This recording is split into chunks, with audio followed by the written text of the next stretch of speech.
पूरे बागोदर के लिए एक बड़ी खबर ये आ रही है कि पिछले दिनों नाइजर में जो बंधक बनाए गए थे मजदूर, वो उनकी सकुशल रिहाई हो गई है। और जो मुझे सूचना मिल रही है कि वो नाइजर से मुंबई पहुंच चुके हैं। और ये तो एक बड़ा समय था, क्योंकि 8 महीने के बाद ये लोग अपने वतन की वापसी कर रहे हैं। तमाम जनप्रतिनिधियों का सहयोग रहा, सांसद और विधायक का भी सहयोग रहा कि उनको यहाँ कैसे लाया। हालांकि समय ज़्यादा लग गया। मेरे साथ इस वक्त बागोदर के उप प्रमुख मेरे साथ हैं, और हम उनसे जानने का प्रयास करें कि 8 महीना एक लंबा समय होता है। क्या लग गया कि 8 महीना, ये 5 मजदूर। सबसे पहले तो हम आपके चैनल को, आप तमाम लोगों को मतलब धन्यवाद देंगे कि पिछले 8 महीनों से हमारे धुंधलू पंचायत के धुंधलू गांव के 4 मजदूर और 1 मजदूर मुर्रो गांव का, जो पिछले 8 महीनों से नाइजर में आतंकवादियों के हाथों में उन लोग अपहृत थे। और जिसको लेकर के आपने देखा कि यहाँ के जो हमारे पूर्व विधायक विनोद कुमार सिंह, हमारे जो सांसद हैं पार्टी के सुदामा प्रसाद, जो बिहार से आते हैं, हमारे सांसद हैं राजा राम सिंह, और यहाँ तक कि हमारी जो पार्टी है एपवा, उस महिलाओं का भी एक पूरी आंदोलन रहा। अब देखे होंगे कि कोडरमा में जो हमारी सांसद महोदया का आवास का घेराव, तो लगातार, चाहे वो समझ सकते हैं कि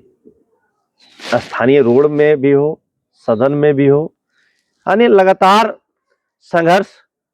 जारी रहा, जिसका परिणाम अभी आधिकारिक तौर पे तो ये नहीं कह सकते हैं, क्योंकि सरकार का कोई आधिकारिक सूचना अभी तक नहीं आई है। लेकिन जो सूत्रों के हवाले से जो खबर मिल रही है कि इन लोग जो 5 मजदूर थे, चंद्रिका महतो थे, और इन लोग को परसों ही यानी बुधवार को ही इन लोग समझ सकते हैं कि जो अपहृत थे आतंकवादियों के हाथों, उन लोग को वहां के जो सरकार है नाइजर के, उन लोग समझौता के तहत उन लोग को जो सो वहां से मुक्त करवाए। वहां से उन लोग को 2 दिन नाइजर के एम्बेसी में उन लोग रहे, और आज सूचना मिल रही है कि आज उन लोग को हमारा जो वतन है वो मुंबई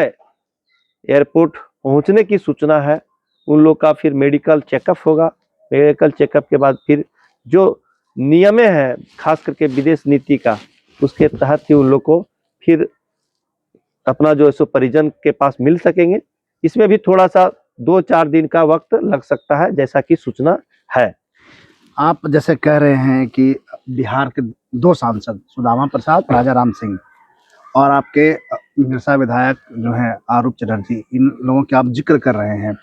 लेकिन बागोदर के वर्तमान विधायक नागेंद्र महतो, कोडरमा सांसद, सह केंद्रीय मंत्री हैं वो, और आजसू की एक पूरी टीम, आप देखे होंगे कि पूरी टीम यहाँ आई थी, लोगों से मुलाकात किया, और उन लोगों ने भी प्रयास किया।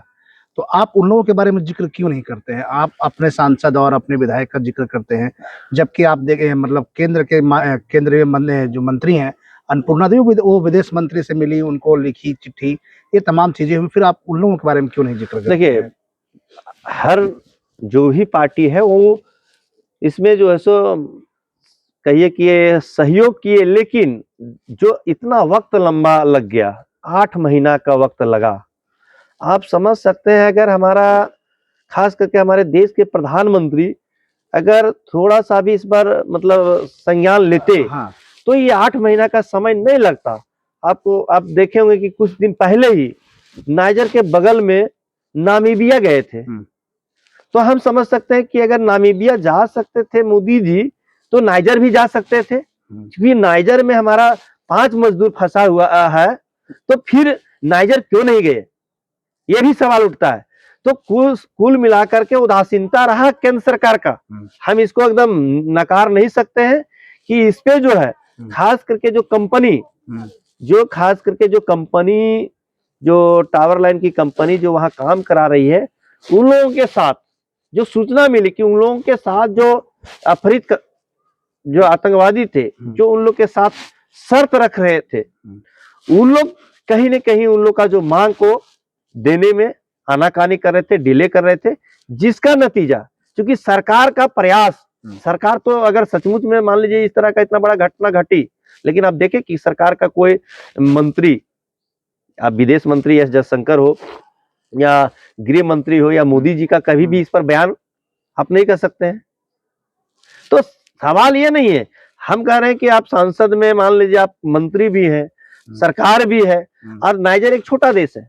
आप चाहते तो यहाँ के एक मंत्रिमंडल का टीम को भेज सकते थे,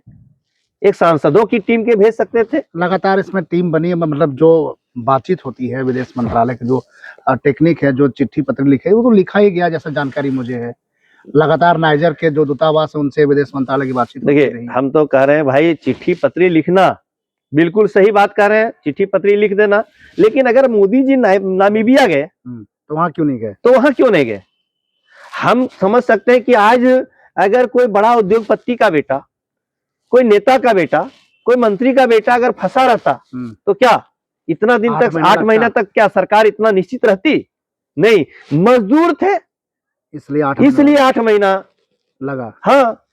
अच्छा, एक चीज बताइए, 16 जनवरी शहादत दिवस महेंद्र सिंह की तैयारी चल रही है, दीवारों में बड़े बड़े स्लोगन लिखे जा रहे हैं, उनमें एक स्लोगन नाइजर से संबंधित मजदूरों की सकुशल रिहाई को की भी लेकर, कहीं उसका दबाव तो नहीं? देखिए, निश्चित तौर पे एक ये जो बड़ा मुद्दा है इसको समाप्त कर देखिए, एक चीज तो है कि सचमुच में देखिएगा लगातार जब से ये घटना घटी, ये घटना तो काफी दुर्भाग्यपूर्ण है। हम लोग तो यही मांग करते हैं कि भाई ये सिर्फ 5 मजदूर की बात नहीं है, लगातार आए दिन सुनते हैं। अभी एक देखिएगा गोमिया के एक मजदूर को उसी देश में गोली से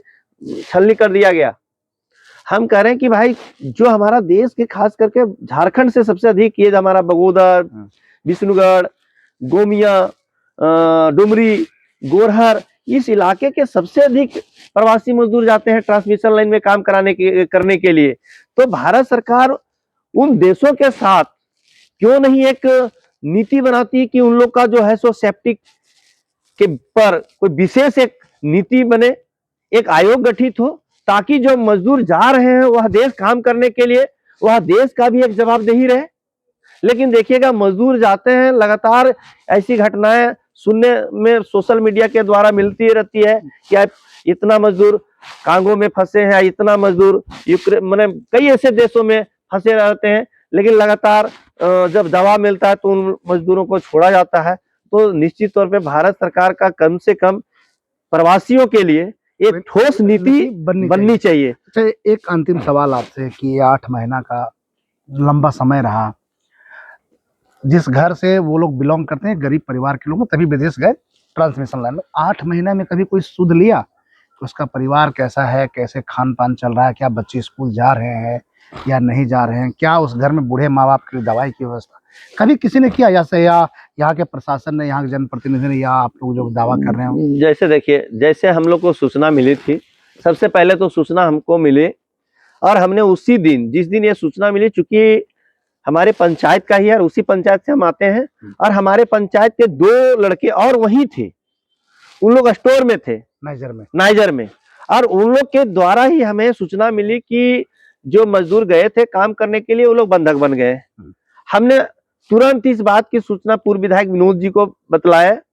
और फिर उसके बाद तमाम जो है आप देख सकते हैं स्थानीय प्रशासन हो, जिला प्रशासन हो, मुख्यमंत्री हो, सभी को सूचना मिली। और सूचना मिलने के बाद आप देखिएगा जो प्रखंड स्तर से हैं, बीडीओ मैडम हो, एसडीएम हो, सब लोग गए परिजन के यहाँ, और दबाव बढ़ाया गया उस कंपनी पे। लगातार विनोद जी भी दबाव बढ़ाए, और कंपनी ने, जिस कंपनी में काम करने के लिए गए थे, उस कंपनी ने फिर उन लोग को वेतन जारी किया, और जितना दिन उन लोग फंसे थे वो वेतन इन लोग के परिजन के खाते में पैसा आ रहा था। मतलब जब तक 8 महीना जो वहां रहे, हाँ, वो 8 महीने का वेतन इन लोग को मिलता रहा। हाँ, पैसा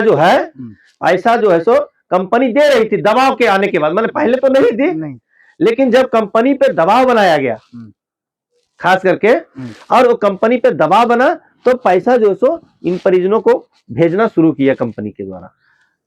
तो ये थे हमारे साथ बगोदर के उप प्रमुख आप सब बने रहें हमारे साथ। फिर मिलते हैं जब उन लोगों जब घर वापसी हो जाएगी मजदूरों की, तब भी उनसे हम बातचीत करने का ये प्रयास करेंगे और ये आप लोगों के बीच लेके आएंगे कि वो 8 महीने का सफर कैसा रहा